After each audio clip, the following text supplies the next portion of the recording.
बात होगी अमेरिकी राष्ट्रपति डोनाल्ड ट्रंप के नए नए पाकिस्तानी प्रेम की और उससे भारत के लिए पैदा हुई चुनौतियों की, और भारत को आगे क्या रास्ता अपनाना चाहिए इसकी भी। आसिम मुनीर फील्ड मार्शल पाकिस्तान के फिर से अमेरिका पहुंचे और अमेरिका की जमीन से उन्होंने आधी दुनिया पर न्यूक्लियर हमले की धमकी दी। कहा कि हम डूबेंगे तो आधी दुनिया को ले डूबेंगे। भारत को उन्होंने मर्सिडीज बताया, एक उपमा पेश की उसमें, और पाकिस्तान को डंप ट्रक। लेकिन ये धमकी दी कि टक्कर होने पर मर्सिडीज का नुकसान होगा। अमेरिका ने पाकिस्तान पर 19% टैरिफ लगाया, आप जानते हैं, जबकि भारत पर अब 25+25 यानी 50% टैरिफ हो गया है। क्या डोनाल्ड ट्रंप के लिए वाकई ये ट्रेड का मसला है या ये मसला उनके व्यक्तिगत ईगो का है? उनके पाकिस्तान प्रेम के पीछे अपने परिवार को फायदा देने वाली क्रिप्टो डील है, रेयर अर्थ मिनरल्स हैं, या मिडिल ईस्ट में अमेरिकी प्रेजेंस को आउटसोर्स करने का क्रेजी विचार है? इन्हीं सवालों पर बात करेंगे नेता नगरी के इस सत्र में। अमेरिका अगर पाकिस्तान को शह देगा, शरण देगा, तो भारत के लिए क्या चुनौतियां हैं, भारत को कौन सा रास्ता अपनाना चाहिए? इस विषय में बात करने के लिए हमारे पास जो मेहमान हैं वो हैं डॉक्टर मुक्तदर खान, अमेरिका से हमारे साथ जुड़े हैं। आप यूनिवर्सिटी ऑफ डेलावेयर में फॉरेन पॉलिसी और पॉलिटिकल साइंस पढ़ाते हैं। विवेक काटजू जी जुड़े हैं, एक्स इंडियन एम्बेसडर, आप उन्हें जानते हैं, अफगानिस्तान में भारत के राजदूत रहे। कंधार विमान अपहरण और आगरा समिट में जो कुछ हुआ उसकी आंखों देखी इनके सामने ही घटी। अमेरिका में भी पोस्टेड रहे हैं, विदेश मंत्रालय में सचिव के तौर पर भी काम किया है। सर, स्वागत आपका भी। और हमारे साथ स्टूडियो से मौजूद हैं कमलेश किशोर सिंह, 3 ताल के अपने ताऊ, न्यूज़ डायरेक्टर हैं आप इंडिया टुडे में। विवेक काटजू जी, मैं आपसे शुरू करना चाहता हूँ। डोनाल्ड ट्रंप 7 साल पहले कह रहे थे कि पाकिस्तान के लिए पाकिस्तान ने झूठ के अलावा कभी भी कुछ नहीं दिया और सिर्फ आतंकियों को पनाह दी। अभी मौजूदा स्थिति को हम देखें तो पिछले 2 महीने में पाकिस्तान के de facto leader field marshal Asim Munir 2 महीने में 2 बार अमेरिका होकर के आए हैं और उनके लिए कारपेट और फूल बिछाए गए हैं। ये बताएं कि डोनाल्ड ट्रंप और आसिम मुनीर के बीच एक सीधे चैनल की स्थापना, एक डायरेक्ट चैनल का स्थापित होना, क्या ये एक टेम्परेरी घटना है, अस्थायी चीज है, या इसको एक न्यू नॉर्मल मान करके भारत को आगे बढ़ना चाहिए? Where do you think it will lead to? देखिए, मेरा मानना है कि अमेरिकी विदेश नीति दक्षिण एशिया के प्रति तब्दील हो रही है, और वो जो पिछले 4 साल से बाइडेन एडमिनिस्ट्रेशन के दौरान और फिर ट्रंप एडमिनिस्ट्रेशन के फर्स्ट ट्रंप एडमिनिस्ट्रेशन के पीरियड में जो अमेरिका का रवैया था इस्लामाबाद के प्रति और रावलपिंडी के प्रति, उसमें अब एक नया मोड़ आया। और एक प्रकार से जो एक परंपरागत नीति थी अमेरिका की पाकिस्तान की तरफ, उसकी ओर वो अब जा रही है। अमेरिका ने, ये तो पहली बात हुई। दूसरी बात आपने आसिम मुनीर साहब की, तो अगर आप इतिहास के पन्ने देखें तो उससे यही लगता है कि अमेरिका ने हमेशा पाकिस्तान की सेना को प्राथमिकता। अमेरिका ने हमेशा ये माना कि अगर पाकिस्तान में कोई एक इंस्टीट्यूशन है जो कि सबसे स्टेबल है और जिस पे भरोसा किया जा सकता है, तो वो पाकिस्तान की फौज है। और उसने पाकिस्तान की फौज को हमेशा इनकरेज किया, उसको सपोर्ट किया। हाँ, ये जरूर है कि पहली एडमिनिस्ट्रेशन के दौरान ट्रंप साहब जरा क्रोधित थे फौज से, क्योंकि वो चाहते थे कि फौज का रुख अफगानिस्तान की ओर और अफगान तालिबान की ओर एक हो, और इसलिए उन्होंने ट्वीट भी किए जिसका आपने जिन ट्वीटों की तरफ इशारा किया। लेकिन उसके बावजूद वो फिर इस नतीजे पे पहुंचे कि पाकिस्तान का सहारा उनको लेना ही पड़ेगा, और उसका नतीजा हुआ कि 29 फरवरी 2020 में अमेरिका और अफगानी तालिबान के बीच में एक समझौता हो गया, और उसी के कारणवश मेरा मानना है कि अफगानी तालिबान वापस काबुल की गद्दी पे बैठ गए। अब यह अलग बात है कि आज के दिन अफगानी तालिबान और इस्लामाबाद के बीच में एक खाई है, और वो खाई चाहे कुछ भी कोशिश हो इस्लामाबाद की और रावलपिंडी की तरफ से, वो खाई बढ़ती जाए। तो पहली तो बात ये हुई। इसके बाद अगर आप देखें तो इस वक्त अमेरिका को पाकिस्तान की जरूरत है ईरान के कॉन्टेक्स्ट में। और मैं आपका ध्यान आकर्षित करता हूं उस जॉइंट स्टेटमेंट पर जिस पर भारत में ज्यादा ध्यान नहीं दिया गया, मुझे मालूम नहीं क्यों।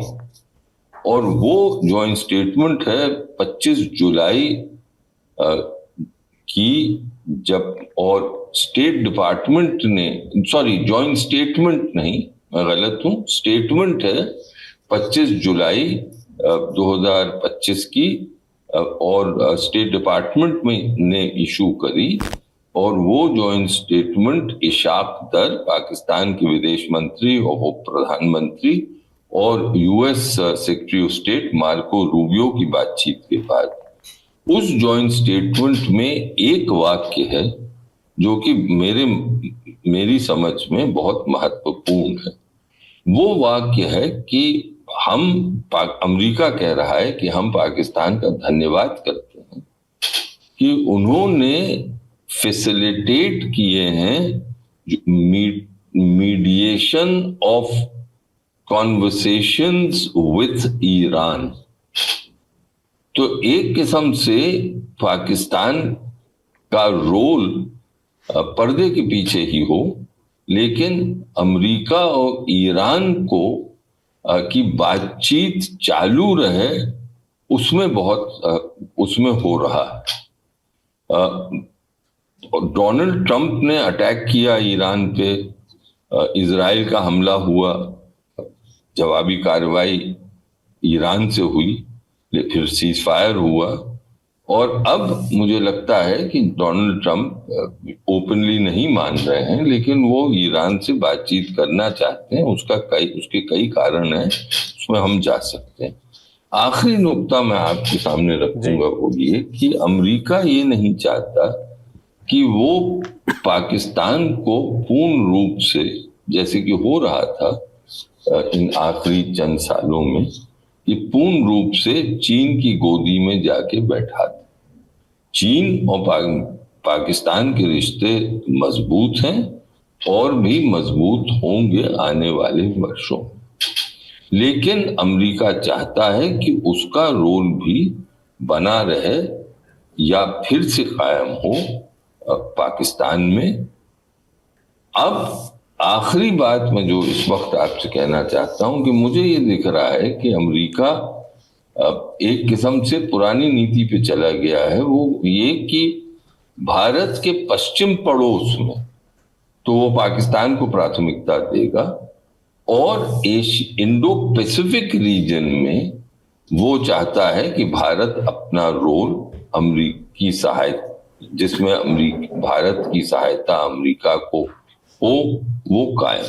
प्रोफेसर खान, इसी बात को आगे बढ़ाते हुए ये थोड़ा सा समझाएं कि क्या ये माना जाए कि जो स्ट्रेटेजिक लोकेशन है, जो भौगोलिक स्थिति है पाकिस्तान की, वो अब उसकी वजह से वो अमेरिका की मजबूरी बन गया है, क्योंकि यूएसएसआर के खिलाफ लड़ना है तब पाकिस्तान का साथ चाहिए, ईरान पर दबाव बनाना है तब पाकिस्तान का साथ चाहिए, तालिबान से लड़ाई लड़नी है तब पाकिस्तानी हुकूमत का साथ चाहिए। और क्या संभवतः जो बात रह गई पहले सवाल में कि भारत पर अगर दबाव की राजनीति करनी है, ये दर्शाना है कि भारत से पिस्ड है डोनाल्ड ट्रंप अमेरिकी राष्ट्रपति, तब भी आप पाकिस्तान को किसी तरीके से इस्तेमाल करें। तो वो स्ट्रेटेजिक लोकेशन की वजह से मजबूरी है या इससे बड़े हित हैं आपकी नज़र में?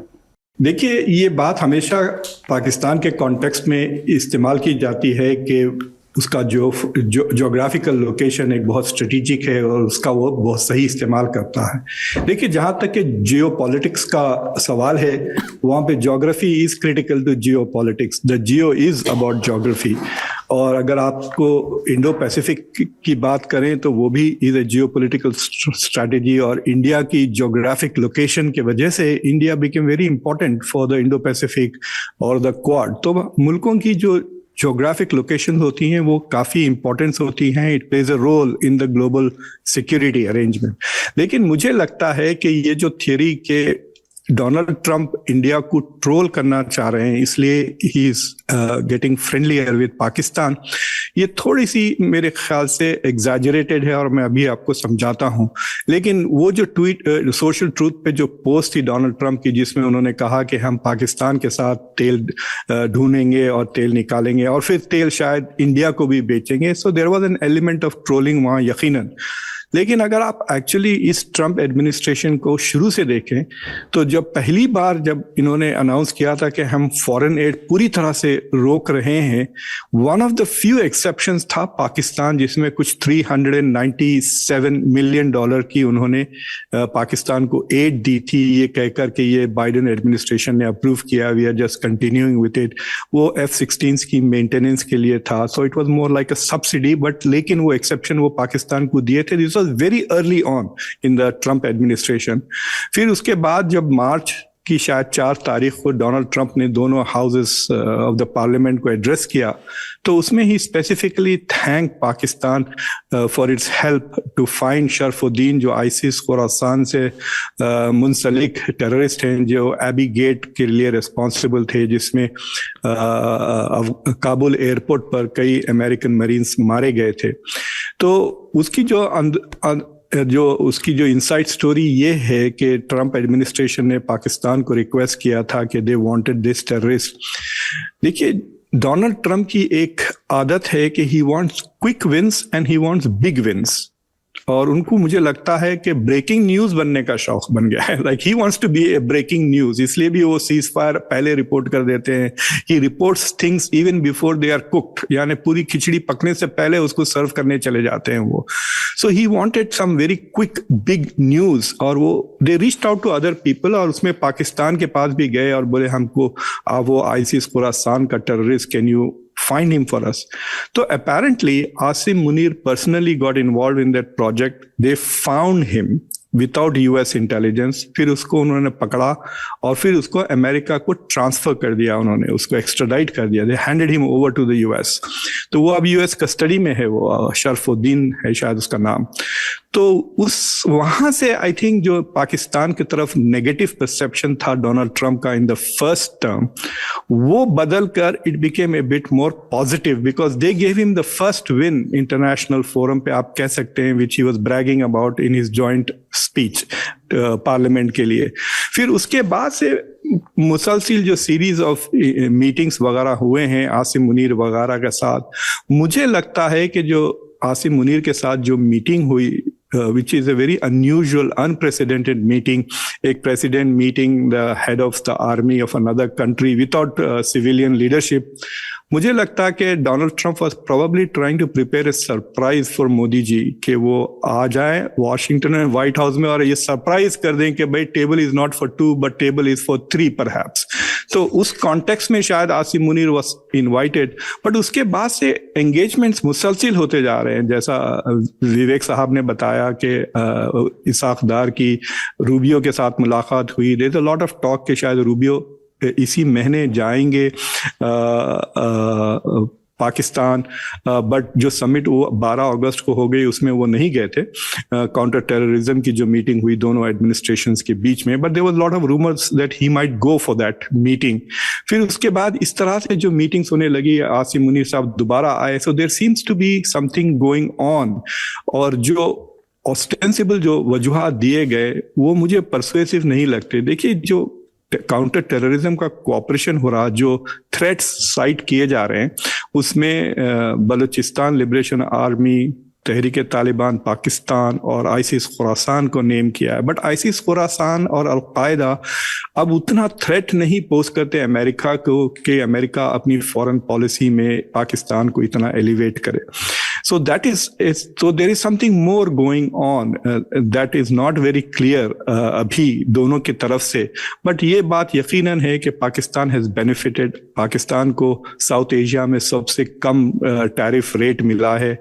पाकिस्तान को 19%, बांग्लादेश श्रीलंका 20% और भारत को तो आप लोग जानते ही हैं 25+25% टैरिफ लग गया है, which is given Pakistan short term कहिए लेकिन एक export advantage into the US market, खासतौर से गारमेंट्स के इलाके में।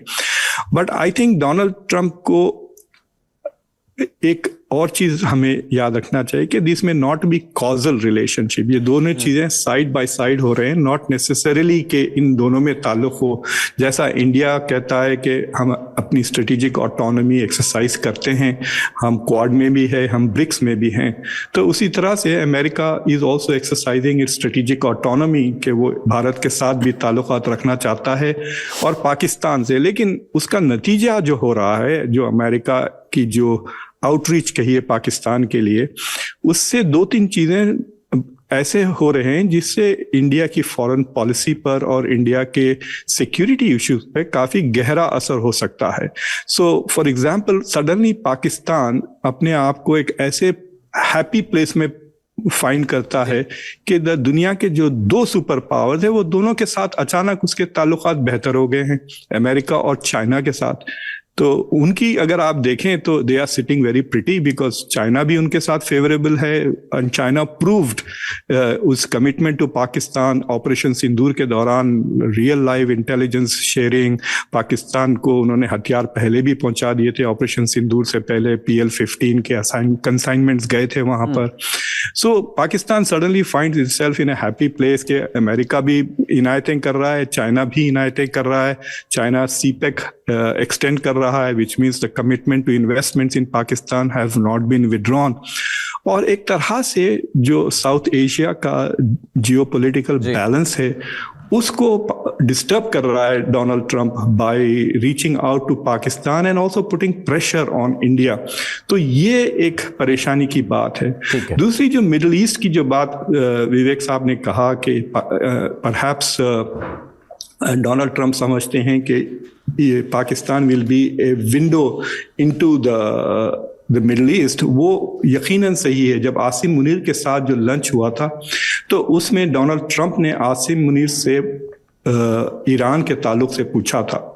तो खबर ये है कि Asim Munir has advised Donald Trump कि आप do not pursue regime change in Iran because ये खित्ते के लिए भी और आपके लिए भी नुकसानदेह हो सकता है। And there is chatter in Washington में, यहाँ पे चर्चा ये है कि हो सकता है कि डोनाल्ड ट्रंप की जो इनिशियल पोजीशन थी टुवर्ड्स रिजीम चेंज वो आसिम मुनीर की वजह से वो बदल गई है। And that if that is true then it is like a master stroke, क्योंकि Asim Munir has now made both Iran and America happy। Iran इसलिए कि वो रिजीम चेंज के खिलाफ एडवाइस दिए डोनाल्ड ट्रंप को, और डोनाल्ड ट्रंप इसलिए कि ही is getting insights on Iran which he is not getting from Israel. तो मुझे लगता है कि that is why also Iran, मतलब मिडिल ईस्ट में एक छोटा सा नुक्ता है, फिर मैं चुप हो जाऊंगा। ये है कि देयर इज आल्सो एक कंसर्न कि अमेरिका ने billions of dollars middle east की सिक्योरिटी के लिए कमिट कर दिया है, $100 of billions सऊदी अरेबिया को प्रोटेक्ट करते हुए, ओमान को, UAE को, कतर को। Now there is a idea Washington में फ्लोट हो रहा है कि क्या हम इसको आउटसोर्स कर दें, यानी 300 बिलियन खर्च करने के बजाय क्या हम 30 बिलियन देकर पाकिस्तान से ये सिक्योरिटी अरेंजमेंट कर सकते हैं कि पाकिस्तान के फोर्सेस वापस आ जाएं सऊदी अरेबिया में, जैसा वो 1960s में हुआ करते थे। जियाउल हक was posted in Pakistan for many years with 50,000 की ट्रूप्स। तो ये आइडियाज फ्लोट हो रहे हैं, they are not very concrete at the moment, but उसका फायदा पाकिस्तान इज मेकिंग, मतलब वो अपॉर्चुनिटीज का फायदा उठा रहा है और that is where we are at the moment. जी, मैं आसिम मुनीर ने जो पाकिस्तानी डायस्पोरा के सामने अमेरिका में स्पीच दी उसमें जो बातें कहीं उस पर आऊँगा, और आसिम मुनीर कैसे इतने ताकतवर हो गए पाकिस्तान के आर्थिक और राजनीतिक हालात के अलावा उसमें किन चीज़ों का योगदान है उस पर भी। लेकिन 2-3 चीज़ों का जिक्र चूँकि आपने किया, प्रवीण स्वामी द प्रिंट के लिए यही बात लिखते हैं कि एक थ्योरी ये है कि पाकिस्तानी सेना, अमेरिका संभवतः ये चाहता है कि पाकिस्तानी सेना मिडिल ईस्ट में उन जगहों पर तैनात हो जाए जहां अमेरिकन बेसिस हैं और जहां बहुत खर्चा अमेरिका को करना पड़ रहा है, जस्ट अ थ्योरी। लेकिन जो ये बात है कि पाकिस्तान इस समय एक ऐसा मुल्क है जिसके रिश्ते चीन से और अमेरिका दोनों से अच्छे हैं। कमलेश जी, वो ये ब्रिज स्टेट कब तक पाकिस्तान बना रह पाएगा? क्योंकि चीन और अमेरिका दोनों से अच्छे रिश्ते बनाए रखना लंबे समय में, चीन का ऑलरेडी निवेश है, CPEC में चीन ने निवेश किया हुआ है, उसके स्टेक्स हैं, अमेरिका अब पाकिस्तान में निवेश करना शुरू करेगा अगर चीज़ें ठीक रहीं तो किसी एक से तो बेवफाई करनी ही होगी। ये दो माशूकाओं का जो मसला है ये बहुत लंबा कैसे चलेगा? आवश्यक नहीं है कि पाकिस्तान दो माशूकाओं से नहीं निभा सके। उनकी पूरी हिस्ट्री रही है एक डबल गेम खेलने में, एक डिप्लोमेटिक डबल गेम वो करते रहे हैं, कई बार पकड़े गए हैं, जैसे कि अमेरिकी प्रशासन ने उनको सीधे सीधे पकड़ा और ऐसा कहा इन वर्ड्स कि आपने हमें बहुत दिनों तक एक तरह से कहे कि सपने दिखा के रखा था, जबकि आप तालिबान के साथ फुटसी कर रहे थे और हमसे आप पैसे भी ले रहे थे तालिबान से लड़ने के लिए, हमसे हथियार भी ले रहे थे। तो ये उनका अनुभव रहा है पीछे का। अभी वो जैसा डॉक्टर खान ने कहा कि वो एक बहुत हैप्पी प्लेस में है। इसमें देखिए दो चीजें हैं, एक तो कोई अमेरिका जैसे राष्ट्र की फॉरेन पॉलिसी ऐसे नहीं बदल जाती जिस तरह से सीधे एकदम पलट गई है भारत के प्रति, और पाकिस्तान के प्रति तो उतना नहीं, भारत के प्रति, क्योंकि भारत को एक जियो स्ट्रेटेजिक एलाई के रूप में देखा जा रहा था, देखा जाता है अभी भी। पर जिस तरह के बयान और जिस तरह के स्टेप्स डोनाल्ड ट्रंप ले रहे हैं, स्पेशली विज़-अ-वी पाकिस्तान, जिसमें जो हाइफनेशन हमने क्या कहें दोनों एडमिनिस्ट्रेशन ने मिलके, अकेले भारत ने नहीं, रिमूव किया था, उसको रीएस्टैब्लिश फर्मली किया जा रहा है। इस हद तक कि चलो हम एक लश्कर के आउटफिट को यहाँ पर टेररिस्ट घोषित करेंगे तो उसके एवज में पाकिस्तान में भी एक ऑर्गेनाइजेशन को, हम वो पुराने दिनों में जा रहे हैं कि अगर यहाँ न्यू दिल्ली में लैंड करना है तो इस्लामाबाद में भी लैंड करना है। वो जो हाइफनेशन है उसको रीएस्टैब्लिश करने की कोशिश है। पर जैसा कि मैंने कहा कि ऐसे कोई यूएस जैसे स्टेट की पॉलिसी यूं बदल जाए, उसमें क्या हुआ है, मैं ऑकम्स रेजर ही यूज करूंगा कि बहुत सिंपल एक्सप्लेनेशन है। वहां पे एक आदमी में परिवर्तन आया है, अमेरिका की व्यवस्था नहीं बदल गई है। एक आदमी है जो बदला है और जिसका एडमिनिस्ट्रेशन उसके पर्सनल कुछ गोल्स हैं उससे ड्राइव होता है मोर देन कि अमेरिका के जियो स्ट्रेटेजिक इंटरेस्ट से। ऐसा नहीं है कि वो अमेरिका के खिलाफ चले जाएंगे किसी दिन, पर उस आदमी का पर्सनल एम्बिशन जो है वो नोबेल प्राइज हो, वो अपने आप को एक, बिकॉज उसका ये बिलीफ रहा है कि tariff is the solution to America's जो एक जीडीपी में जो डेफिसिट है उनका, ट्रेड डेफिसिट जो पूरी दुनिया के साथ चल रहा है, उसका सॉल्यूशन टैरिफ ही है। तो इस तरह के जो बिलीफ हैं उसको जस्टिफाई करने के लिए वो आदमी अब इस पूरे प्रशासन को अपने इन ड्रीम्स को अचीव करने में लगा हुआ है। और ये देखिए मतलब हास्यास्पद लगता है कि जिस तरह से वो नोबेल प्राइज को चेज कर रहे हैं, कोई राष्ट्रपति ऐसे नहीं करता। ओबामा को मिला था पर ओबामा को दिया गया था, उसने इस तरह का एक कैंपेन नहीं लागू किया था कि व्हाइट हाउस से ऑफिशियल स्टेटमेंट्स हों demanding the medal for the president of United states. वो प्रेसिडेंट ऑफ यूनाइटेड स्टेट्स है, वो नोबेल प्राइज क्या है उसके सामने, वो बहुत बड़ी चीज है। पर वो पर्सनल, दूसरा एक पर्सनल करप्शन का भी एंगल है, इसको हमको इग्नोर नहीं करना चाहिए। बोलने में अच्छा नहीं लगता है पर हकीकत है कि उनके आसपास भी ऐसे लोग हैं और वो स्वयं मतलब वो अमेरिका में शायद मुझ पर मुकदमा हो जाए, पर मैं बोल सकता हूं कि एक साइड है उसका, बहुत ग्रे साइड है, जिसमें पाकिस्तान ने अर्ली मूव किया और उसको समझा कि पर्सनल जो इनके इंटरेस्ट हैं उसको भी टेक केयर करना चाहिए। वो जहां से भी लेसन लिया हो उन्होंने, तो चाहे वो क्रिप्टो करेंसी वाला वो पाकिस्तान क्रिप्टो काउंसिल हो जो एकदम बंकम लग रहा है अभी तो, और फिर पर्सनली उनको ये पुश करना, उनका नाम गवर्नमेंट ऑफ पाकिस्तान की तरफ से नोबेल प्राइज के लिए नॉमिनेट करना। जिस तरह से उन्होंने आर्मेनिया और अजरबैजान में व्हाइट हाउस के अंदर एक फोटो खिंचवा लिया, दोनों को ऊपर करके कोई डील साइन करवा लिया, वो कोशिश उन्होंने नरेंद्र मोदी के साथ की और वो सारा ड्रामा जो है वो नहीं हो पा, मतलब इनेक्ट नहीं हो पाया, क्योंकि एक प्लेयर जो है बैकआउट कर गया। मोदी जी वहां नहीं गए, उन्होंने कहा कि मुझे क्रोएशिया जाना है और बहुत इंपॉर्टेंट काम है और भी मीटिंग्स हैं। ये अक्सर नहीं होता है कि आप व्हाइट हाउस के का इन्विटेशन लंच का ठुकरा दें, और भारत के प्रधानमंत्री ऐसा शायद नहीं करते, पर ऑब्वियसली खबर लग गई थी इनको भी कि किस तरह का गेम होने वाला है। तो हमें इस पूरे घटनाक्रम में एक व्यक्ति को भी केंद्र में रखना चाहिए, क्योंकि उसी के आने से सब कुछ बदला है। ये सब क्वाड और भारत एक हमारा एक तरह से कहें कि वर्ल्ड को बैलेंस करने में चाइना के राइज के अगेंस्ट एक बहुत बड़ा प्लेयर होने वाला था, और ये 25 साल से इस पर काम हो रहा था। वही यूएस का स्टेट डिपार्टमेंट कर रहा था। वो स्टेट डिपार्टमेंट सडनली हॉस्टाइल बयान और तरह तरह की बातें करने लगे। डोनाल्ड ट्रंप के पर्सनल जो स्टेटमेंट्स होते हैं, even if you don't give them great value, सवाल है कि वो प्रेसिडेंट ऑफ अमेरिका है। इस नजरिए से अगर देखें तो हमको वही देखना पड़ेगा कि वो आदमी है, वो 3 साल के लिए है।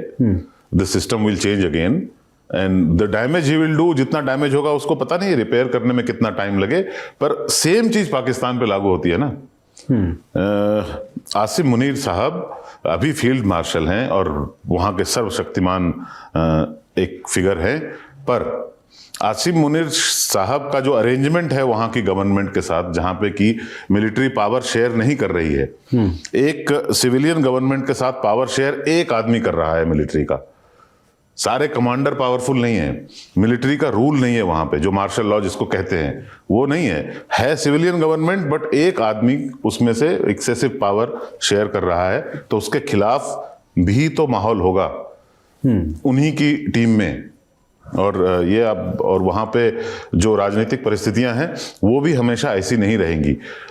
जो भी इस तरह के लोग रहे हैं उनको एग्जाइल का सामना करना पड़ा है या उससे भी बुरी हालत हुई है।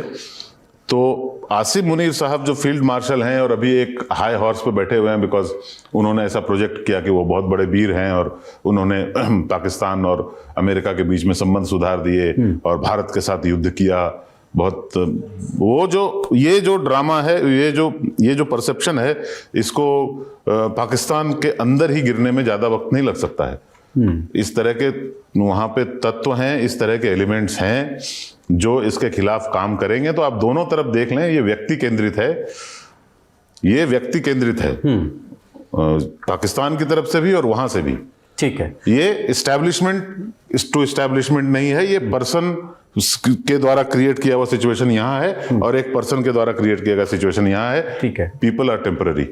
काजू साहब, यही अगर उस व्यक्ति की बात करें, अमेरिकी प्रेसिडेंट डोनाल्ड ट्रंप की बात करें, तो इसमें 2-3 बातें समझ में आती हैं कि ट्रंप की नज़र किस पर हो सकती है। एक, उन्होंने कहा कि जो उनके आसपास ऐसे लोग हैं जिनके बारे में करप्शन से जुड़े हुए आरोप हैं, या पाकिस्तान से जो क्रिप्टो डील की एक अमेरिकन कंपनी में जिसमें 60% स्टेक डोनाल्ड ट्रंप के परिवार का है, या वो जिस मैसिव ऑयल रिजर्व की बात करते हैं जो पाकिस्तान में है उस पर उनकी नज़र है, या रेयर अर्थ मिनरल्स की बात ज़्यादा है क्योंकि अब चीन से ट्रेड अच्छा नहीं चल रहा है, या चूंकि आपने इतने लंबे समय तक आपका फॉरेन पॉलिसी का अनुभव है, या आपको लगता है कि ये एक व्यक्ति के ईगो मसाज की बात अधिक है? कौन से देशों पर उन्होंने टैरिफ कम लगाया है? उन देशों पर टैरिफ कम लगाया है जो उनके नोबेल प्राइज की अनुशंसा कर चुके हैं, उसकी सिफारिश कर चुके हैं कि उनको मिलना चाहिए, जो उनकी प्रशंसा करते हैं। जो पाकिस्तानी डायस्पोरा में भी प्रवीण स्वामी की रिपोर्ट कहती है कि आसिम मुनीर ने ये कहा कि हमारी कोई मदद करता है या कोई अच्छा काम करता है तो हम कंजूस नहीं है, हम खुल करके प्रशंसा करते हैं। क्या ये बात ईगो मसाज की हो सकती है या ट्रंप के विजन की समस्याएं हैं? मेरा अपना अनुभव तो यह है कि राष्ट्रों के हित जो हैं वो ज्यादा मायने रखते हैं अंतर्राष्ट्रीय संबंधों। अब 2-3 नुक्तों पर मैं रिएक्ट करना चाहता हूं जी, जो कि कमलेश साहब ने कहा और जो कि खान साहब ने भी कहा। पहली चीज तो ये कि पाकिस्तान की इस्टेब्लिशमेंट पाकिस्तान के पॉलिटिकल वर्ग पर हमेशा हावी रही। पाकिस्तान की नीतियां पाकिस्तान की इस्टेब्लिशमेंट बनाती है और उस इस्टेब्लिश में अहम रोल पाकिस्तान की फौज का रहता है। पाकिस्तान की फौज प्रोफेशनल भी है और पॉलिटिकल भी है। और अगर आप इस वक्त और प्रोफेशनल फौज की हैसियत से वो अपने चीफ के खिलाफ कभी भी नहीं जाते। अब चीफ, ये एक आयरनी है कि चीफ का सिलेक्शन पाकिस्तान के प्रधानमंत्री जरूर करते हैं, लेकिन एक बार जब चीफ नियुक्त हो जाता है तो वो फौज जो है उसके अधीन हो जाती है और उसके जनरल साहबान जितने भी हैं वो उसकी बात मानते हैं। हाँ, राय जरूर देते हैं। कोर कमांडर्स की जब मीटिंग होती है तो एक समझिए एक प्रकार का मेरा मानना है कि वो पाकिस्तान की असल कैबिनेट है और उसमें बातचीत होती है, राय मशवरा होता है, लेकिन जो फैसला वहां के फौजी आर्मी चीफ करते हैं, फौजी चीफ करते हैं, वही फैसला पे चालू होता है। तो आसिम मुनीर इस वक्त उनको एक व्यक्ति के रूप में कम देखना चाहिए, उनको एक आर्मी चीफ के रूप में ज्यादा देखना चाहिए। और जब वो बोल रहे हैं या कुछ नुक्ता रखते हैं, पॉइंट ऑफ व्यू रखते हैं, तो वो आर्मी चीफ की हैसियत से रखते हैं। और इस वक्त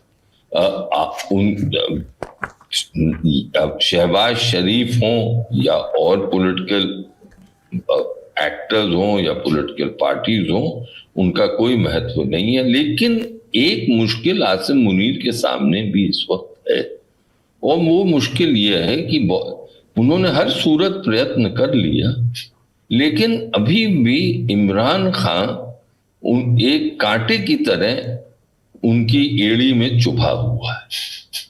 वो इमरान जेल में है 2 साल से और मुझे नहीं लगता है कि इमरान बाहर आएगा। लेकिन इसके बावजूद इमरान, एक तबका है पाकिस्तान पंजाब का, केपी का तो खैबर पख्तूनख्वा प्रोविंस का तो है ही, लेकिन पंजाब का भी एक तबका है जो कि अभी जिसकी सहानुभूति अब और सपोर्ट इमरान खान की तरफ है। तो एक ये मुश्किल उनके सामने है। लेकिन इसके बावजूद पाकिस्तान की नीतियों पर उनका पूरा इस वक्त अधिकार है, और वो एक इंस्टीट्यूशनल बेसिस पर, व्यक्तिगत बेसिस पे कम, इंस्टीट्यूशनल बेसिस पे ज्यादा है। दूसरा, खान साहब ने कहा Pakistan is in this happy place कि अमेरिका भी साथ है और चीन भी साथ है। ये पहली बार नहीं है पाकिस्तान के इतिहास में या बर्रे सगीर के इतिहास में।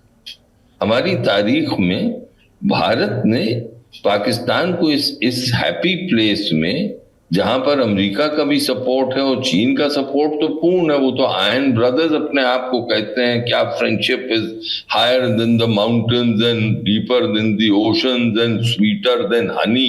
ये तो एक मान के चलनी चाहिए कि ये तो है ही, लेकिन अमेरिका का भी सपोर्ट उनको रहा है। 1971 में क्या नहीं था? क्या हमने नहीं झेला? उसके बाद भी अगर आप 1980 का दशक देखें, तब भी था, जब रूस या सोवियत यूनियन अफगानिस्तान में था। तो ये सब जानते हैं कि पाकिस्तान उस वक्त अपना परमाणु हथियार प्रोग्राम को आगे बढ़ा रहा था और अमेरिका दूसरी तरफ देख रहा था। अमेरिका की निगाहें अलग थी, वो जानते थे कि वो परमाणु हथियार बना रहा है, लेकिन उन्होंने उसको नजरअंदाज कर दिया। तो इस हैप्पी प्लेस में भारत ने तो पाकिस्तान को अपनी डिप्लोमेटिक हिस्ट्री में ज्यादातर पाया। ये तो आखिरी 6-7 साल की बात है, जबकि पाकिस्तान से अमेरिका और यूरोप के कई देशों ने दहशतगर्दी के चलते, जो पाकिस्तान अभी भी, जो पाकिस्तान बिल्कुल उसमें समझिए इन्वॉल्व है, उसके चलते अपना रुख थोड़ा बदल लिया। अब वो जो रुख बदला था वो फिर वापस आ गया। यानी एक किस्म से मैं अगर कहूं तो माशूका से थोड़ा सा जरा तो थोड़ी सी गर्म जोशी कम हुई थी, अब वही गर्म जोशी फिर वापस आ रही है। और माशूका जो है वो फिर अपने अंदाज से अमेरिका को अपने बस में करने की पूरी कोशिश कर रही है और बहुत हद तक सफल हो रही है। तो हमारी डिप्लोमेसी ने तो ऐसी सिचुएशंस बहुत बार पहले फेस करी हैं। हाँ, ये जरूर है कि एक हमारा एक जो सामरिक वर्ग है वो ये मानने लगा था कि ये पोजीशन जो है कि अमेरिका ने और पश्चिम ने अपना मुंह मोड़ लिया पाकिस्तान, और पाकिस्तान आइसोलेट हो रहा है। मैं जो हमेशा अपनी राइटिंग्स में और जो अपने अपीयरेंसेस में कहता रहता था कि ये इस बात पे आगे बढ़ना या इस असूल को मानना कि पाकिस्तान तितर बितर हो रहा है, आइसोलेट हो रहा है, ये गलत है। तो अब फिर वही जो सिचुएशन पहले थी वो आ रही है। अच्छा, इसके लिए अब जो एक स्ट्रेटेजिक ऑटोनॉमी हमने पहले अपनाई थी और जो हमारी बुनियाद है हमारी फॉरेन पॉलिसी की, उसी के रास्ते चलना पड़े और हमें अपने रास्ते खोजने पड़े। मुश्किल जरूर पड़ेगी क्योंकि 6-7 साल में आदतें कुछ हमारी सामरिक वर्ग की, सरकार की बदली हैं, विदेश मंत्रालय की बदली हैं, कुछ अजम्पशंस पे हम चलने लगे थे जो अजम्पशंस को अब रिवाइज करना पड़ेगा to go back to the original positions. लेकिन वो पेनफुल होता है लेकिन हो जाता है। ठीक है। और मुझे यकीन है कि ट्रम्प साहब ने जो लगाया है टैरिफ, ये एक हो सकता है कि उसमें उनका कोई व्यक्तिगत डिसअपॉइंटमेंट है कि वो नोबेल प्राइज की बात हुई, चाहते हैं वो, और भारत को रोड़ा समझते हैं कि भारत ने स्वीकार नहीं किया कि जो, और हम कर भी नहीं सकते हैं क्योंकि ये सच भी नहीं है कि खाली ट्रम्प ही ने एक जादू की छड़ी घुमाई और पाकिस्तान और ऑपरेशन सिंदूर के दौरान एक जो सेसेशन ऑफ हॉस्टिलिटीज हो गई। तो ये सब चलते हुए अब आगे देखना है हमें। फिर अब जो पुरानी हमारी ट्रेडिशनल पॉलिसीज थी उन पर हमें वापस आना पड़ेगा। It will be a little painful, लेकिन हम कर सकते हैं, उसमें कोई ऐसी बात नहीं। ठीक है काजू साहब, मैं समाधान पे एक हिस्से में, आगे के हिस्से में बात करूंगा कि भारत को अब किस तरह से अब इस पर रिएक्ट करना चाहिए और भारत की रणनीति क्या होनी चाहिए। लेकिन पहले एक बार समस्या को अच्छे से समझ लिया जाए। प्रोफेसर खान, पाकिस्तानी डायस्पोरा के लिए पाकिस्तानी मूल के अमेरिकी बिजनेसमैन है अदनान असद, उन्होंने एक इवेंट रखा था जब आसिम मुनीर अमेरिका में थे, और बड़ा चर्चित इवेंट रहा क्योंकि उसके जो डिटेल्स हैं, वहाँ पर कैमरा और फोन्स अलाउड नहीं थे, लेकिन वहाँ मौजूद लोगों से बातचीत करके द प्रिंट के पत्रकार प्रवीण स्वामी ने सबसे विस्तृत, कई लोगों ने लिखे बट उन्होंने सबसे विस्तृत डिटेल्स उसके लिखे। तो मैं छोटे छोटे 2 सवाल आपसे करना चाहता हूँ। पहला ये कि ये जो अदनान असद साहब हैं, इनके बारे में अगर आप जितना भी मालूमात हो आपको तो बताइएगा कि क्या बैकग्राउंड है इनका। और दूसरा ये कि जो उनके बयानात वहाँ से आए, जिसमें सबसे पहली बात ये थी कि भाई अगर if we will go down then हम आधी दुनिया को ले जाके डूबेंगे, हम तो डूबेंगे सनम तो तुम्हें भी ले डूबेंगे। और फिर ये कहा कि भारत एक चमचमाती मर्सिडीज़ है और हम एक डंप ट्रक ही भले ही सही है पर हमारी टक्कर होगी तो आप ये समझिएगा कि नुकसान किसको ज़्यादा होगा। ये भी इन्होंने कहा कि एक तरह से अपनी लीडरशिप को उन्होंने जस्टिफाई करते हुए उन्होंने कहा कि वहाँ के farmer ports and shipping minister हैं बाबर खान गौरी, उनका जिक्र करते हुए कहा कि बाबर कहते थे कि जंग को जनरलों के भरोसे नहीं छोड़ा जा सकता, लेकिन राजनीति भी इतनी गंभीर है कि उसे सिर्फ पॉलिटिशियंस के भरोसे नहीं छोड़ा जा सकता।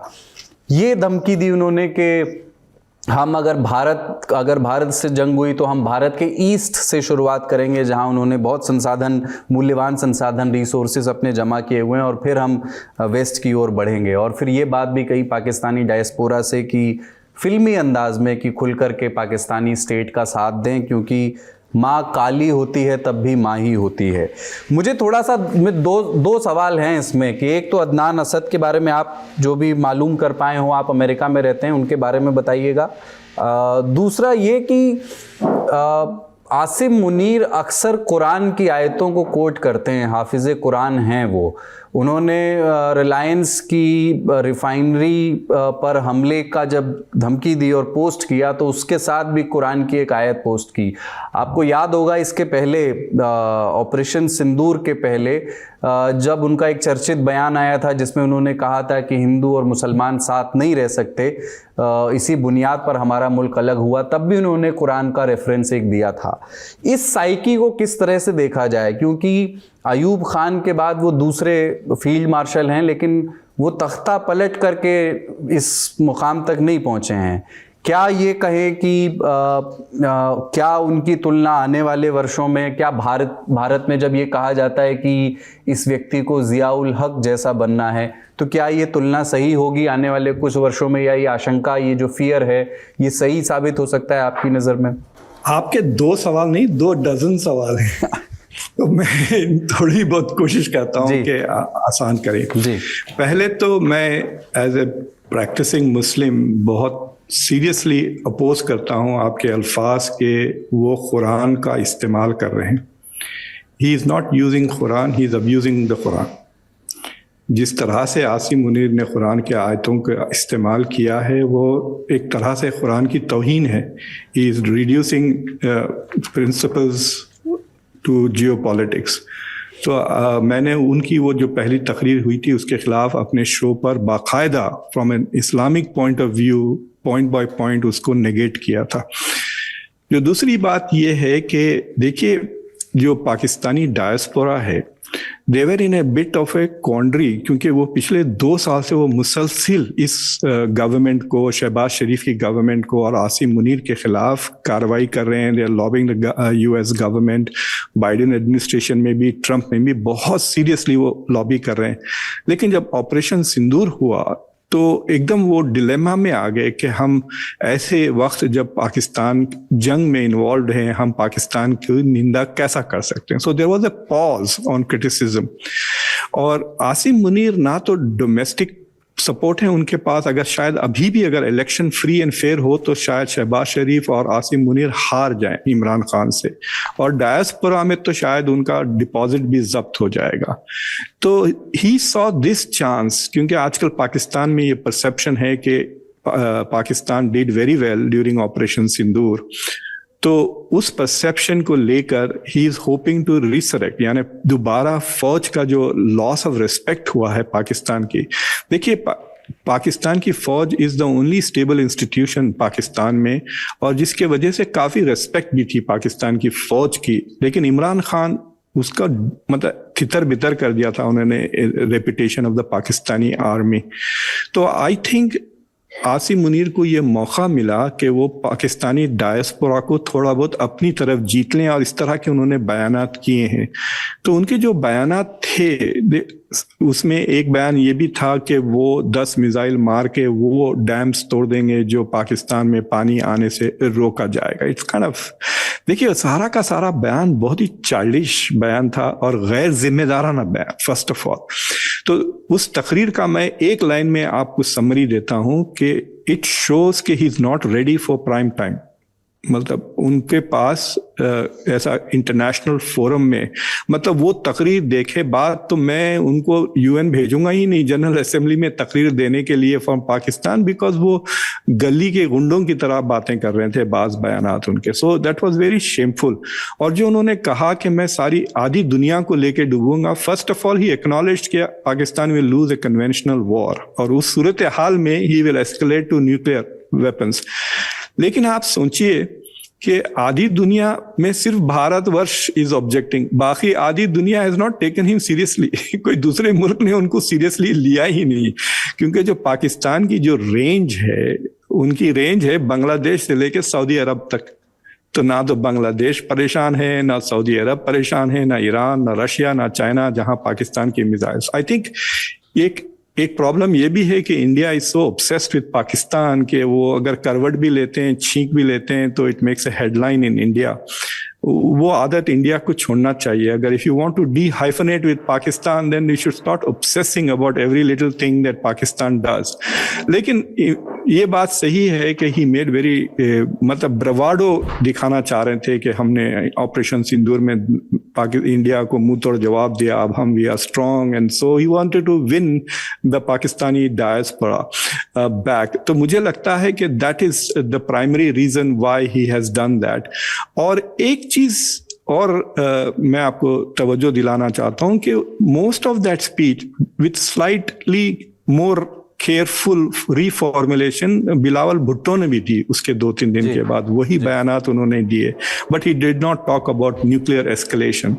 तो मुझे लगता है कि एटलीस्ट एक चीज जाहिर हो रही कि पाकिस्तान में एंजाइटी बढ़ रही है कि जो पानी आता है पाकिस्तान में वो डाइवर्ट हो सकता है, बिकॉज खबरें आई हैं कि India has also asked for tenders to build new dams, और एक कैनाल भी बना रहे हैं जिससे शायद one of the nature Chenab शायद नदी का पानी वो डाइवर्ट करने के लिए they are trying to build 130 kilometre long canal in Kashmir. तो मुझे लगता है कि वो जेन्युइन एंजाइटी है पाकिस्तान की एलिट में कि दे आर वरीड कि क्या हमारा पानी रुक जाएगा। But other than that I think we should just ignore this bravado के स्टेटमेंट है और उनका प्रोफाइल ना बढ़ाएं। He is trying eventually to prolong his stay in power, और मुझे लगता है कि 1-2 साल के अंदर जब उनका फील्ड मार्शल जब रिटायरमेंट की वक्त, देखिए by making himself field marshal उन्होंने 3 साल बढ़ा लिया। अगर आपको याद है when he became chief of staff there was all this confusion कि actually he should have retired, कि 6 महीने एक्स्ट्रा रुक गए थे वो। So there was a confusion about when he should have retired. तो अब उन्होंने अपने आप को प्रोलॉन्ग कर दिया है, and another way of prolonging that will be to become president. So it is quite possible कि 2 साल के बाद you might see a coup by Asim Munir over Shahbaz Sharif, but I think that he should not be given that much. India के लिए जो परेशानी का जो सबब है, the number one is this idea जो वॉशिंगटन में आजकल चल रहा है कि perhaps America has reached a conclusion कि India is not that strategically important जितना पहले बाइडेन एडमिनिस्ट्रेशन समझता था। I think this is the biggest worry जो होनी चाहिए। देखिए बाइडेन एडमिनिस्ट्रेशन और उससे पहले भी जितने भी एडमिनिस्ट्रेशंस थे उनके लिए जियो पॉलिटिक्स वॉज वेरी इंपॉर्टेंट, और वो जियो इकोनॉमिक्स को जियो पॉलिटिक्स के नीचे रखते थे। तो अगर बाइडेन को कोई एडवाइस भी करता है कि भाई देखिए आप, हम जो इंडिया से ट्रेड कर रहे हैं, वी चार्ज इंडिया रफली 3% ऑन एन एवरेज टैरिफ, और वो हम पे 17% एवरेज टैरिफ कर सकते हैं, they don't give us access to markets, ये वो। तो Biden most probably say that's all right, I don't care, मुझे इंडिया चाहिए टू बैलेंस चाइना। तो that is the point of view जिसके वजह से इंडिया अमेरिका के रिलेशंस बहुत बढ़ गए। लेकिन जब यही बात ट्रम्प से कही जाती है कि भाई India is blocking us, what is the point of having the biggest market अगर उसके दरवाजे बंद हो? तो इंडिया की जो लेवरेज है, एज देखिए इंडिया का जो टॉप 10% है वो 150 मिलियन है। It is like 2 Germanys with a higher per capita than Germany. जो इंडिया का टॉप 10% है वो जर्मनी से ज्यादा अमीर है। लेकिन दैट टेम्पटेशन जिसके वजह से बर्तानिया ने भी FTE साइन किया इंडिया के साथ, वो टेम्पटेशन इज नॉट अवेलेबल अगर दरवाजा बंद है। तो डोनाल्ड ट्रंप का reaction is oh they are blocking us from selling our goods in India, why? Because of China. He said I don't care about China, I will deal with China directly. तो ये attitude जो Trump का है कि मैं China को अपने आप से डायरेक्टली डील कर लूंगा, मुझे इंडिया की जरूरत नहीं है चाइना से डील करने की, that is a source of trouble for India long term. देखिए पिछले कई सालों से India has been moving towards the west. ये रशिया से जो डिवर्सिफिकेशन जो हथियार का हुआ है उसके बेनिफिशियरीज अमेरिकन इकोसिस्टम में आ गए हैं। फ्रांस, इजराइल और अमेरिका, इन तीनों मुल्कों से इंडिया ने हथियार लेना बढ़ा दिया है। So India has been moving strategically towards the west under the prime minister Modi के दौर में, और एक वो जो मोमेंटम है उसको ब्रेक लगा दिया है डोनाल्ड ट्रंप ने, and that is the big worry. Not Asim Munir, ना ये बयानात जो ब्रावाडो की वो बातें कर रहे हैं। This is also a reaction to prime minister Modi की जो नई डॉक्ट्रिन है कि we will not succumb to nuclear blackmail. तो he is also trying to test that कि मैं रैचेट अप करूंगा। और एक खतरनाक बात यह है, आई डोंट नो कि भाई ये कितना डीप सोचते हैं। Let us assume कि there is some deep thought behind that Tampa speech, क्योंकि उसको बाद में फिर बिलावल भुट्टो ने भी रिपीट किया कि they are threatening war with India। तो देखिए अगर Pakistan continues to threaten to go to a new war with India, it is an invitation for external mediation। अगर ये रैचेट अप हो जाता है डिस्कोर्स कि हम जंग करेंगे पाकिस्तान इंडिया पर, वो हमारा पानी रोक रहे हैं वगैरह, तो it is an invitation for Trump to say नहीं मैं मीडिएट करता हूं, ये जंग नहीं होने दूंगा मैं। So is America trying, is Pakistan trying to provoke America to come back again into the mediation business? अब वो जरा दूर की सोच है। I am not very sure कि that thought was behind Munir speech, या वो बगैर सोचे खाली मतलब to act brave in front of the diaspora वो बातें कही। जैसे पाकिस्तान के संबंध में आप मतलब ये बात कह रहे थे कि भारत ने सीरियसली लिया, लेकिन बाकी के मुल्कों ने, उन्होंने आधी दुनिया का जिक्र किया पर नहीं लिया। लेकिन क्या सीरियसली न लेना भी एक प्रॉब्लम है? क्योंकि देखिए 6वें नंबर का न्यूक्लियर पावर है, वो 170 बॉम्ब्स हैं उसके पास, और इकलौता ऐसा न्यूक्लियर पावर है जो जहां पर हम नहीं जानते हैं कि जो पॉलिटिकल पावर्स है, जो राजनीतिक शक्ति है, वो न्यूक्लियर पावर को कंट्रोल कर रही है या मिलिट्री लीडरशिप कर रही है। मोस्ट लाइकली मिलिट्री लीडरशिप कर रही है। और पूरी दुनिया में एक ही ऐसा मुल्क है जहां सेना के सीधे हाथ में संभवतः मिलिट्री लीडरशिप है, जिनके सीधे रिश्ते माने जाते हैं फ्रिंज एलिमेंट से, और उन्होंने काम किया है खुल करके बहुत सारे।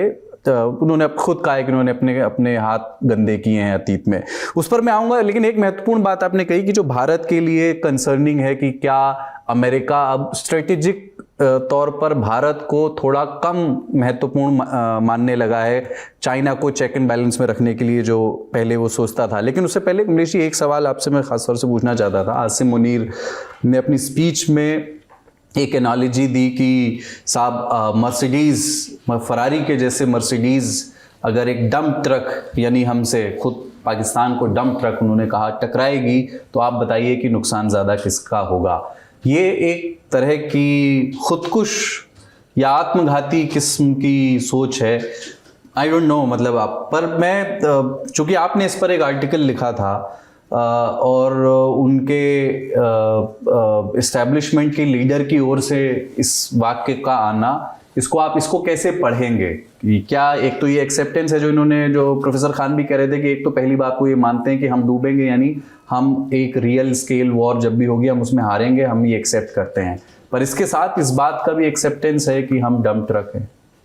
हाँ, वो एक तरह से एक्नॉलेजमेंट है कि Pakistan is no longer in a competition when it comes to economy और डेवलपमेंट और प्रोग्रेस, एजुकेशन, साइंस, जो भी बोल रहे हैं आप। ये वो मानकर चल रहा है, to compare, to give this analogy of a dump truck full of gravel, और भारत को ये कहना कि वो एक शाइनी मर्सिडीज है, बजरी से भरा हुआ कचरे का ट्रक, ऐसा। हाँ। तो ये एक तरह से बहुत सुनने में मर्सनरी जैसा लगता है कि इट इज लाइक हम तो डूबे हैं, तुमको भी ले डूबेंगे। एक पता नहीं पाकिस्तान की जनता इसको कैसे देखती है, और ये तो बात तो वहां भी पहुंची जब ये प्रिंट में छपी, उसके बाद बाकी जगहों पर, कि अपने ही मुल्क को वहीं के सिपह सालार जो उस देश को लीड कर रहे हैं, वो ये नहीं कहते कि हम डंप ट्रक से बढ़कर फोक्सवैगन ही हो जाएंगे या टोयोटा हो जाएंगे। ये मान के चलते हैं कि हम डंप ट्रक ही रहेंगे पर आपका नुकसान कर जाएंगे, है ना? तो ये अच्छी बात नहीं है कि somebody your neighbor has given up hope। आपका पड़ोसी आपसे मुकाबला करने में अब उसमें कोई एनर्जी नहीं लगाना चाहता। उसका सिर्फ पॉइंट ये है कि सुनो, जब हमसे लड़ोगे तो हम तुम्हारा नुकसान कर देंगे, और तुम्हारा नुकसान इसलिए होगा कि तुम एक अच्छे घर में रहते हो, तुम्हारी अच्छी गाड़ी है, तुम्हारा कुछ स्टेक है लाइफ में, सोसाइटी में, मेरा कुछ भी नहीं है। इसको उतना सीरियसली वैसे लेना नहीं चाहिए। जो मिलिट्री के लोग होते हैं वो कभी कभी एनालॉजी गलत भी दे देते हैं, और उन्होंने खुद ही बोला कि मैं क्रूड एनालॉजी यूज कर रहा हूं। सवाल यहां पर यह है कि ये सुइसाइड बॉम्बर वाला बिहेवियर आज से नहीं है। वो बहुत फेमस है ना, दैट वो धमकी देता है, पिस्तौल जो है अपनी कनपट्टी पे लगा के धमकी देता है। तो उससे हम बहुत आगे बढ़े नहीं हैं। इस बीच में कई शासक आए, मिलिट्री भी, सिविल भी। पाकिस्तान का उससे आगे बढ़ना, आगे नहीं बढ़ना, ये चिंता की बात है, क्योंकि वो नेबर हमारा, वो अमेरिका का नेबर नहीं है। काजू साहब, जो बात आप कह रहे थे कि हमें कुछ ट्रेडिशनल, अपने कुछ तरीके, कन्वेंशनल तरीके संभवतः अपनाने होंगे, भारत को क्या क्या करना होगा, इस पर बड़ी बात हो रही है कि जब अमेरिका और पाकिस्तान में फिर से ऐसा लगता है कि दोस्ती हो गई है और चीन की पाकिस्तान से पहले से अच्छे संबंध हैं, तो क्या भारत को नॉन अलाइंड मूवमेंट से इतर सोचना चाहिए? ख़ास तौर से बात ब्रिक्स की हो रही है कि ब्राज़ील की भी अमेरिका से पटरी नहीं मेल खा रही है, रशिया के भारत से अच्छे संबंध हैं और हम बहुत सारे हथियार रशिया से लेते रहे हैं, रशिया से तेल खरीदने की वजह से ही हमें पनिश किया जा रहा है। अब ज़रूरत है कि हम चाइना से अपने रिश्तों को थोड़ा सा बेहतर करें। वांग यी भारत आ रहे हैं, एस जयशंकर मॉस्को जा रहे हैं, पुतिन के भारत दौरे की भूमिका बनाई जा रही है। ये कहा जा रहा है SCO समिट के बहाने अमेरिकी भारतीय प्रधानमंत्री और चीनी राष्ट्रपति की मुलाकात भी हो सकती है। तो क्या वे फॉरवर्ड भारत का होना चाहिए ऐसे? क्या नॉन अलाइंड मूवमेंट से इतर कुछ ढूंढना भारत के लिए बेहतर होगा? देखिए, नॉन अलाइंड शब्द का तो अब प्रयोग नहीं होता है, अब तो स्ट्रेटेजिक ऑटोनॉमी, मल्टी अलाइनमेंट, ये सब होता है। अब भारत के सामने मुश्किल यह है कि पहले तो जो आदतें पिछले 6-7 साल में पड़ गई या 8 साल से पड़ गई थी मोदी जी के दौरान, कि हम अमेरिका से बहुत पास आ रहे हैं, स्ट्रेटेजिक एक कॉन्ग्रुइटी हो रही है, स्ट्रेटेजिक यानी दोनों देशों के स्ट्रैटेजीज मिल रही हैं, पूर्ण विश्व में मिल रही हैं। उन आदतों को अब छोड़ना पड़ेगा, और आदत को आप जानते हैं, खुद की आदत को छोड़ने बहुत मुश्किल होता है और बहुत एक दर्द होता है उसको छोड़ने में। एक लत अगर पड़ गया है तो उससे हटने में बहुत कठिनाई होती है, तो उस कठिनाई का सामना तो हमें करना ही पड़ेगा। दूसरा, इन 8 सालों में क्योंकि एक रूस में, अमेरिका में, यूरोप में और जगह ये एक मानसिकता बन गई थी कि भारत अमेरिका के बहुत नजदीक आ गया, तो उस मानसिकता को भी तोड़ने की जरूरत पड़ेगी।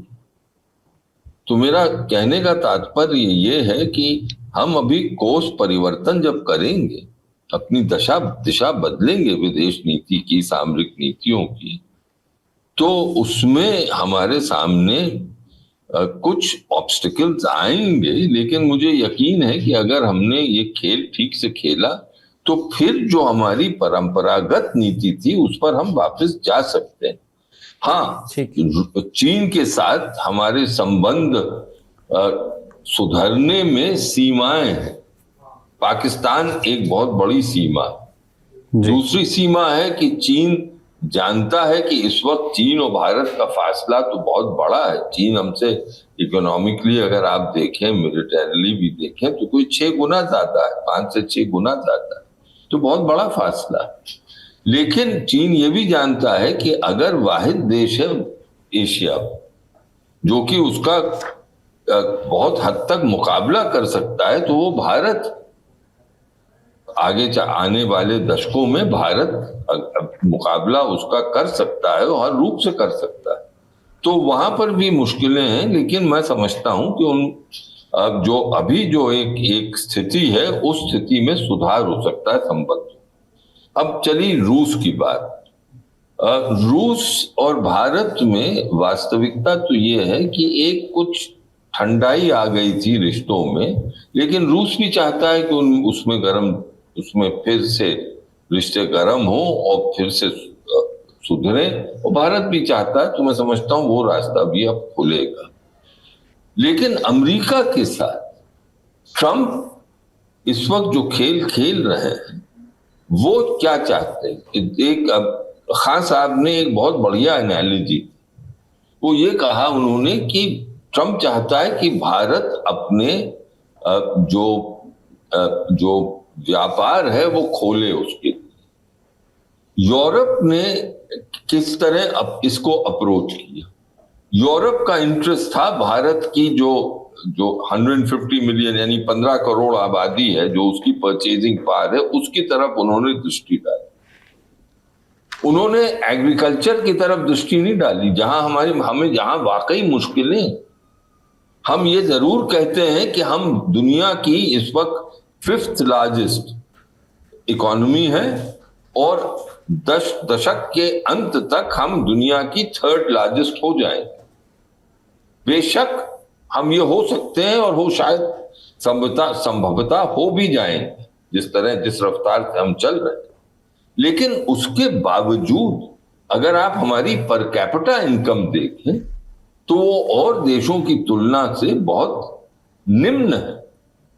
और एक स्टेटिस्टिक जो है, जो बहुत ही इंपॉर्टेंट है, वो ये है कि 50% लोग हमारे कृषि में हैं और कृषि का जो योगदान है हमारी जीडीपी में वो खाली 15% है, या उसके आसपास 15% के आसपास। तो इससे ये हम कंक्लूड कर सकते हैं कि भारत में गरीबी इस वक्त बेहद है और उन गरीब लोगों की रोजी रोटी कोई भी सरकार उस पर आंच नहीं आने दे सकती। तो वो जो सेगमेंट है इकोनॉमी का, जो ट्रम्प चाहते हैं कि भारत खोले, वो हम नहीं खोल सकते। जहां तक पाकिस्तान और भारत का सवाल है, आपने एनालॉजी पे प्रश्न पूछा था मेरे सहयोगी से पैनल पर, कमलेश जी से, कि मर्सिडीज और डंप ट्रक जो कि आसिम मुनीर साहब बोले हैं, उसमें मैं एक चीज आपसे कहूं, ये अब ऑब्जेक्टिव रियलिटी हो गई कि भारत की जो अर्थव्यवस्था है वो अब 8 से 10 गुना ज्यादा है पाकिस्तान, और पाकिस्तान अब भारत की अर्थव्यवस्था आर्थिक रूप से भारत के पास नहीं आ सकता। तो ये हाँ, आसिम मुनीर साहब ने बड़ी क्रूड एनालॉजी दी, लेकिन मुझे लगता है कि पाकिस्तान की आवाम और पाकिस्तान का जो पॉलिटिकल क्लास है उनको मालूम है, और पाकिस्तान की फौज को ये मालूम है, ये रियलिटी मालूम है। और आखिरी चीज मैं आपसे ये कहूं कि इस वक्त पाकिस्तान हाँ जरूर एक अपने आप को कहता है हैप्पी प्लेस में है, लेकिन ट्रंप के तेवर किस दिन बदल जाएं वो भी अभी नहीं पता, क्योंकि तेवर तो तेवर होते हैं।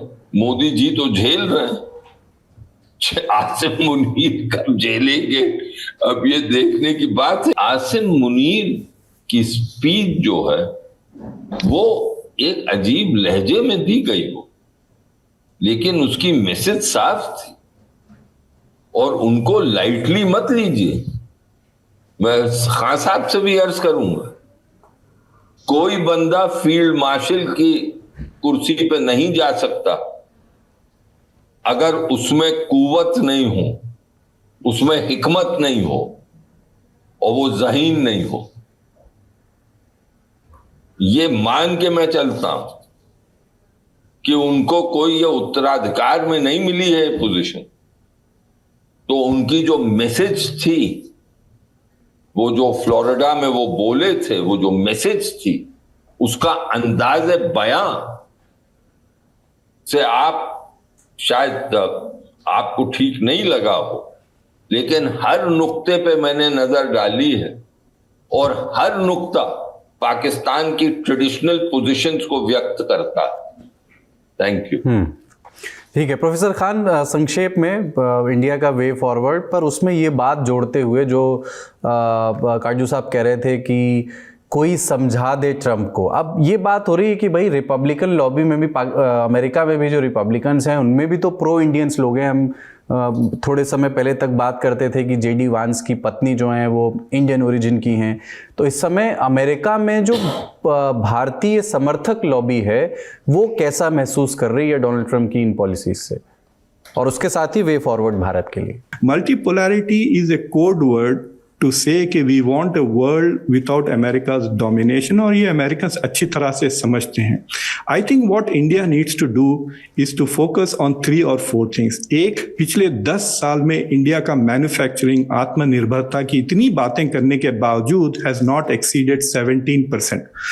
जो आज से 10-15 साल पहले जो जीडीपी का शेयर था 17%, उससे कम हो गया है एक्चुअली इंडिया का share of manufacturing. So if India wants to become a manufacturing hub, आप इस बात को भी रिकॉग्नाइज करें कि India is heavily dependent on China. जो इंडिया दो चीजें जो एक्सपोर्ट करता है सबसे ज्यादा, फार्मेसी और इलेक्ट्रॉनिक गुड्स, उसके बेसिक इंग्रेडिएंट्स चाइना से आते हैं। जब मैं चाइनीज स्कॉलर्स से बात करता हूं तो वो इमीडिएटली मुझे कहते हैं we are not worried about India as a military challenge, but we are worried about India as an economic challenge in the long run. And I think वहाँ पे इंडिया को फोकस करना चाहिए to increase the share of GDP in manufacturing। और विवेक साहब is very right कि India की productivity का प्रॉब्लम ये है कि 50% of the work force contributes only 15% of the GDP। ये एग्रीकल्चरल सेक्टर की मैं बात कर रहा हूँ। So there has to be reforms. तो ये जो डोनाल्ड ट्रंप ने जो टैरिफ्स लगाए हैं, ये एक गोल्डन अपॉर्चुनिटी है प्राइम मिनिस्टर मोदी को कि जो मुश्किल डिसीजंस लेना है टू रिफॉर्म इंडियाज इकोनॉमी वो ले लें and blame it on Trump.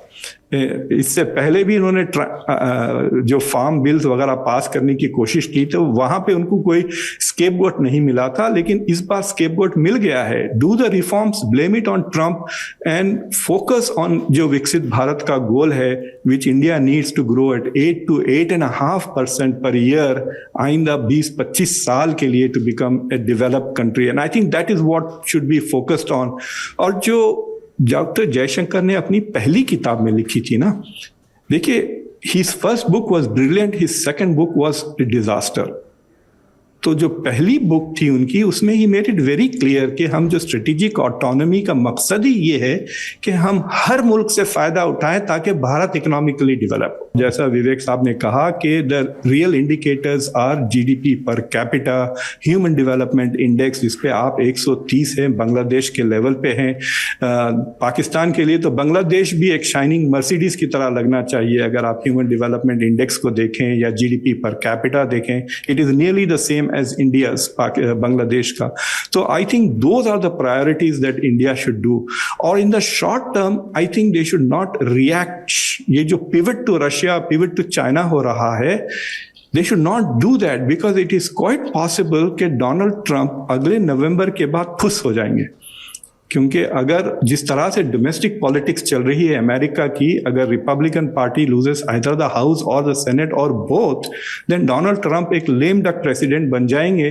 So India should stay calm, not make big shifts in its policies जिसको डैमेजिंग हो सकते हैं, and come back and hope कि जो भी सक्सीड करता है डोनाल्ड ट्रंप को, they will try to restore the previous thing. Because in the long run मैं आपको साफ बता देता हूं कि India will have to live in a world either dominated by the US or by China. This is the reality of the world. एक मैं आपको डेटा पॉइंट देता हूं जो इंडिया में 2 साल पहले काफी मशहूर हुआ था। गोल्डमैन सैक्स का प्रेडिक्शन के 2075 में 2075 में India at the current rate will overtake the US to become the second biggest economy in nominal terms. यानी इंडिया 51 ट्रिलियन हो जाएगी और अमेरिका 50 ट्रिलियन रहेगी। China will be number 1 at 55 trillion. तो आप देखें, आज से 50 साल के बाद भी these two countries are expected to be really dominant, China and the US. तो इंडिया की जो स्ट्रेटेजिक ऑटोनॉमी है, to be in the happy place जो पाकिस्तान है, to try to be good with both China as well as America, क्योंकि China is the supplier of the sources जिसके basis पे India can export to America. जैसा कि iPhone ले लें आप, आईफोन सिर्फ 20% इंडिया में बनता है। आईफोन के जो सारे इलेक्ट्रॉनिक कंपोनेंट्स हैं वो चाइना से आते हैं अभी भी। अगर आप जाके वो जो इंडिया ने जो PLE कुछ प्रोजेक्ट इंडिया का है PLI, जो जी, हाँ PLI, अगर आप PLI का पैसा किसको जा रहा है आप जाके देखें। जो फॉरेन फर्म्स जो इंडिया में इन्वेस्ट कर रहे हैं वो या तो फॉक्सकॉन है या दूसरे चाइनीज फर्म्स हैं हु आर इन्वेस्टिंग। तो I think we should keep that in mind कि इंडिया की जो डिप्लोमेसी है वो कल्चरल कम और इकोनॉमिक ज्यादा हो जाए। आपको याद है शहबाज शरीफ ने क्या नाम था, जो बाजवा साहब जो थे जनरल कमर बाजवा, उन्होंने पाकिस्तान को एडवाइस दी कि वो जियो पॉलिटिक्स कम करे, जियो इकोनॉमिक्स ज्यादा करें। I think that is also something that I want to advise India, that focus on development. देखिए 15 साल का वक्फा है, अगर 15 साल में India does not achieve development of becoming a high income economy तो बहुत मुश्किल होगी। शी जिनपिंग ने एक बात कही थी कि Europe became old after becoming rich, China is becoming old without becoming rich. देखिए एजिंग पॉपुलेशन आ रहा है, India will become old while being poor if they miss the development opportunity. एकदम आपकी पॉपुलेशन 45-40 का उम्र से एवरेज जाके 60-65 हो जाएगा तो डेवलपमेंट जाके स्टेट पे बहुत बर्डन्स पड़ जाएंगे। So those are the challenges that India needs to focus on. ठीक है, कमलेश जी फाइनल कमेंट्स। मैं डॉक्टर खान ने बहुत बढ़िया सम अप कर दिया है। भारत की प्रायोरिटी अमीर होना है, in simple terms. India has to become rich and as quickly as possible. जब तक वो नहीं होगा तब तक हमारे पास कोई ऐसा लेवरेज नहीं है कि हम जो भी शक्तिशाली देश हैं उसके खिलाफ उसका उपयोग कर सकें। भारत के लिए मैन्युफैक्चरिंग सेक्टर ऑब्वियसली एक क्लियर चॉइस है, पर रिफॉर्म्स अगर नहीं होते हैं, जैसे हमने पिछली बार जो रिफॉर्म्स किया था वो कनपटी पे गन था। वर्ल्ड बैंक ने बोला था कि आप करो ये सब, तभी हमने किया था। नेचुरली कोई भी देश खास करके सोशलिस्ट टेंडेंसी वाले रिफॉर्म्स नहीं करते, वो एडवर्सिटी में ही कर पाते हैं। तो एक तरह से एक एडवर्सिटी जो है, इसने कहते हैं opportunity knocks twice, this is the second time adversity has knocked. तो हमको अगर इसका उपयोग कर पाएंगे तो बहुत अच्छा है, और वही एक तरीका है, उसके अलावा कोई तरीका नहीं है। चीन अगर सामरिक रूप से मजबूत है उसका कारण यह है वो आर्थिक रूप से मजबूत है। आप सभी मेहमानों का शुक्रिया। क्या इत्तेफाक है कि अमेरिका पर जब बात हो रही है और उसी समय हमारे सरपंच सौरभ द्विवेदी अमेरिका में हैं। जब वो लौटेंगे तो उनसे वहाँ के संस्मरण भी पूछे जाएंगे। नेता नगरी में आज इतना ही। कुलदीप के साथ रहे आप। नमस्कार।